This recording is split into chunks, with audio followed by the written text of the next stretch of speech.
Tila nagbigay na naman ng ayuda si Paolo Avellino sa kanyang mga tagahanga matapos pagbahagi ng serye ng random photos sa kanyang Instagram na kuha sa iba't ibang pagkakataon nitong mga nakalilipas na buwan.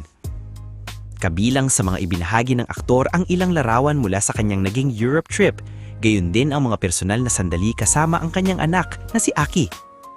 Marami ang natuwang makita ang mga simpleng family moments ni Paolo, lalo na ang mga kuhang nagpapakita ng kanyang pagiging hands-on at proud father. Bagamat wala ni isang larawang magkasama sina Paolo at Kim Chiu sa naturang post, hindi naman napigilan ng Kim Paulandia na maghanap ng maliliit na detalye.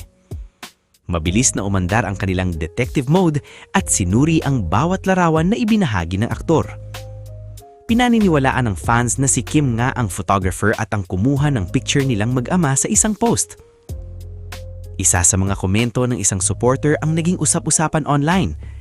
Kahit hindi kasama sa pic si Chinita, may ebidensya pa rin yung cellphone at yung cam na nakasukbit kay Pau sa last slide with Aki. Stay happy, low-key and private lang kayo aming Kim Pao.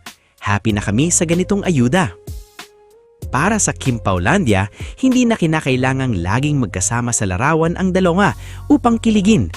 Minsan, sapat na ang mga simpleng detalye at mga alaalang ibinabahagi nila sa social media upang magbigay ng saya sa kanilang supporters.